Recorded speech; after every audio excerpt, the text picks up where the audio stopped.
अस्सलाम वालेकुम 9th class. आज हम स्टार्ट करने जा रहे हैं अपना लेक्चर नंबर 14 जो कि यूनिट नंबर 4 का लास्ट लेक्चर है। ठीक है, हमने अब तक जो है वो टिश्यूज़ के बारे में देखा, एनिमल एंड प्लांट टिश्यू। तो हमारे प्लांट टिश्यूज़ के अंदर जो है हम सिंपल टिश्यू देख चुके थे। ठीक है, उसकी दो टाइप्स हमने देखी, meristematic tissue and permanent tissue. और उसकी जो है हमारे पास परमानेंट टिश्यू की तीन टाइप है, epidermal tissue, ground tissue and support tissue. ठीक है, तो अब हम सपोर्ट टिश्यू देखने जा रहे हैं जो थर्ड टाइप है ग्राउंड टिश्यूज़ की, जो कि आते हैं परमानेंट टिश्यू के अंदर, जो मज़ीद अपने आप को डिवाइड या रीडिवाइड नहीं कर सकते सेल। ठीक है, बैरियर के तौर पर काम करते हैं, स्टोमेटा या रूट हेयर्स में मौजूद होते हैं। एपिडर्मल टिश्यूज़ इनकी टाइप आ जाती है, ग्राउंड टिश्यूज़ में इनके पैरेन्काइमा सेल्स आ जाते हैं। और अब हम देखने जा रहे हैं इनकी थर्ड टाइप जो कि है स्पोर टिश्यू। ठीक है, स्पोर टिश्यू में क्या आ जाते हैं, these tissue provide strength and flexibility to plant.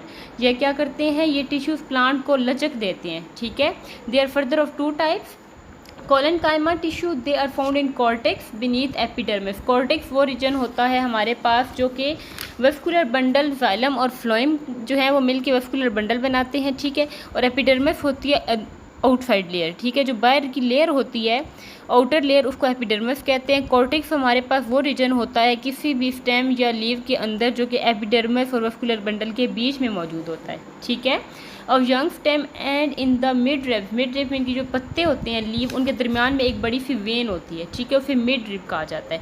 And in petals, और जो फूलों की पत्तियाँ होती हैं उनके अंदर पाए जाते हैं collenchyma tissue. They are made of elongated cell, ये बहुत लंबे लंबे सेल से मिलकर बने होते हैं with unevenly thickened primary cell walls, जिनके अंदर क्या होती हैं, प्राइमरी सेल वॉल्स मौजूद होती हैं। ठीक है, हमने सिंपल टिश्यूज़ देखे थे, इसमें हमने देखा था कि एपिकल मेरिस्टेम की वजह से बनती हैं प्राइमरी वॉल्स। ठीक है, प्राइमरी वॉल्स अनइवन मीन कि ज़रूरी नहीं कि ये सारी की सारी अगर जा रही हैं तो थिक ही हैं, कहीं पे सारी अगर जा रही हैं तो थिन ही है, कहीं पे थिक होंगी और कहीं पे थिन होंगी। मीन कि इनकी ये अनइवन, कि एक जैसे नहीं होते इनके सेल्स, ये अनइवन यानी कि कहीं पे थिक कहीं पे थिन, इस तरीके से मौजूद होती हैं इनकी प्राइमरी सेल वॉल्स, जो कि एपिकल मेरिस्टेम की वजह से बनती हैं। हम स्टार्ट में ये देख चुके थे कि एपिकल मेरिस्टेम की वजह से जो ग्रोथ होती है वो प्राइमरी ग्रोथ होती है। ठीक है, प्राइमरी सेल वॉल्स बनती हैं, ये फ्लेक्सिबल होती हैं and function to support the organ in which they are found. जिन जिन ऑर्गन्स के अंदर ये मौजूद होते हैं, ये फ्लावर की पेटल्स के अंदर मौजूद हैं, लीव की मिड रिब के अंदर मौजूद हैं, यंग स्टेम में कॉर्टेक्स के अंदर मौजूद हैं। तो इन तीनों ऑर्गन को ये सपोर्ट प्रोवाइड करती हैं। ठीक है,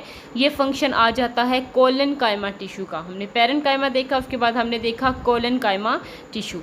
अब इसकी कोलेनकाइमा के बाद सेकंड टाइप है सपोर्ट टिश्यू की, स्क्लेरेनकाइमा टिश्यू। स्क्लेरेनकाइमा टिश्यू क्या होते हैं, they are composed of cell with rigid secondary walls, बहुत सख्त सेकेंडरी वॉल्स होती हैं इनकी। ठीक है, जो कि हमारे पास बनी हुई होती है, हमने देखा था सेकेंडरी ग्रोथ होती है लेटरल मेरिस्टेम्स की वजह से। ठीक है, their cell walls are hardened, इनकी सेल वॉल्स बहुत सख्त होती हैं लिग्निन की वजह से। लिग्निन हमने देखा था ये एक मटीरियल होता है। ठीक है, which is the main chemical component of would, जो ये एक केमिकल होता है, ये मटेरियल है बेसिकली जो लकड़ी को सख्त बनाता है।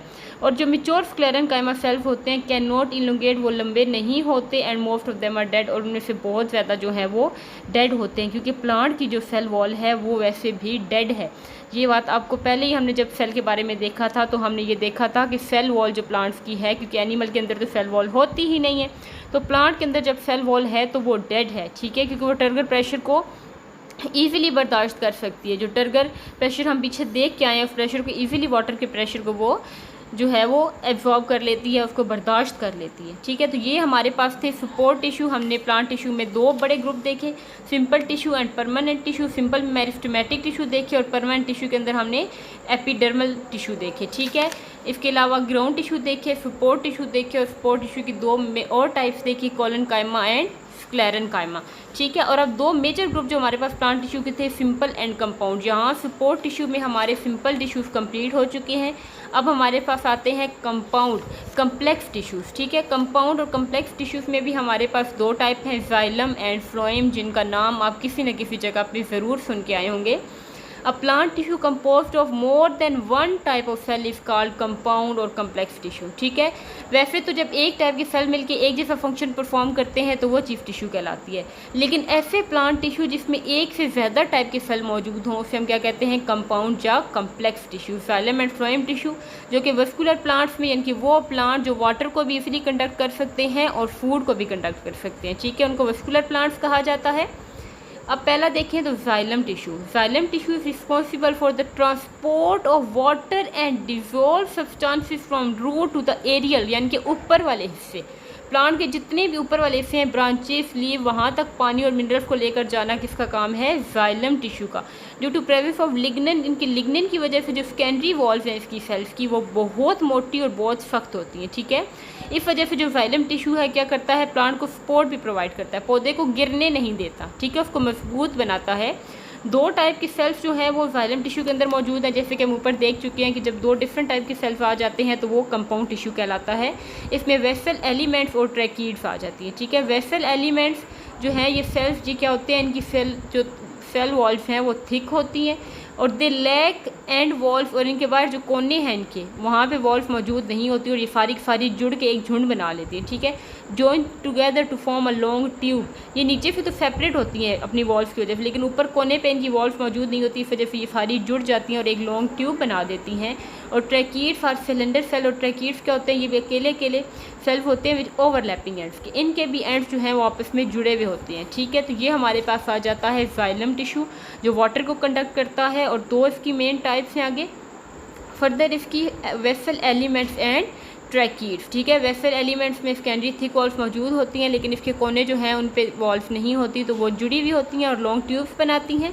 और ट्रैकीड्स क्या करती हैं? इनके ओवरलैपिंग एंड्स होते हैं। तो यहाँ पे जाके आ जाता है हमारे पास कंपाउंड टिश्यू का पहला ग्रुप, पहली टाइप कंपाउंड टिश्यू की, जो कि है जाइलम टिश्यू। जब दो या दो से ज़्यादा सेल मिलते हैं तो फिर जो टिश्यू बनता है उसे कंपाउंड या कम्प्लेक्स टिश्यू कहते हैं, जिसमें दो टाइप के टिश्यू आते हैं, xylem tissue and phloem tissue. Xylem tissue mean के water conducting tissue, minerals conducting tissue from root to aerial parts of the plant, and phloem means to conduct the food from aerial parts towards the root and all parts of the plant. तो ये दो type के tissue जो हैं वो आ जाती हैं हमारे पास प्लांट टिश्यूज़ के अंदर। इसके बाद हमारे पास आ जाता है सेकंड ग्रुप, ठीक है। जाइलम टिश्यू हमने देखा कंपाउंड टिश्यू के अंदर।